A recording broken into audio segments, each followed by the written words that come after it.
چاند کی گردش سے اور اس کی منازل سے حضرت انسان کو کچھ سمجھایا جا رہا ہے کہ جب تو پیدا ہوا تھا تو چاند کی طرح سارا زمانہ تیرا منہ دیکھنے آیا تھا،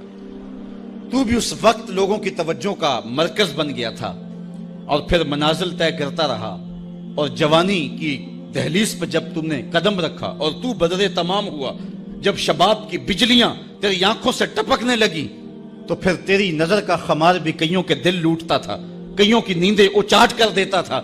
جس طرح چاند جب جوبن پہ ہو تو چکور کا دل لرزتا ہے،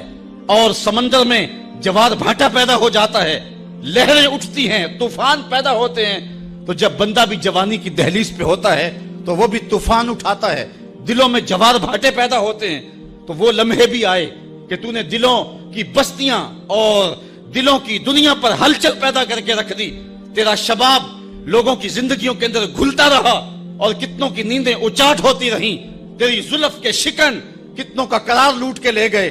لیکن پھر وہ لمحہ بھی آیا، حتی آدھا کل ارجون القدیم،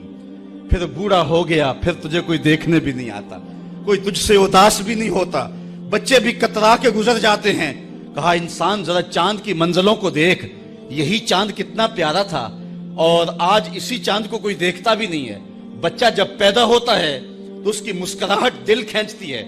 اور جب بوڑھا مسکراتا ہے تو اس وقت جو ہے لوگوں کی توجہ نہیں ہوتی۔ بچے کی زبان جو ہے وہ اڑ اڑ کے جب بولتا ہے تو اس کی توتلی زبان کا حسن دلوں میں نکھار پیدا کرتا ہے۔ ماں بھی بلہاری جاتی ہے، باپ بھی صدقے جاتا ہے، بہنیں بھی جو ہے وہ قربان جاتی ہیں۔ تو بچے کا ٹوٹا لہجہ اور توتلی زبان خوشیوں کی ایک لہر ہوتی ہے، لیکن جب بڑھاپے میں فالج کی وجہ سے زبان میں لکنت آ جائے،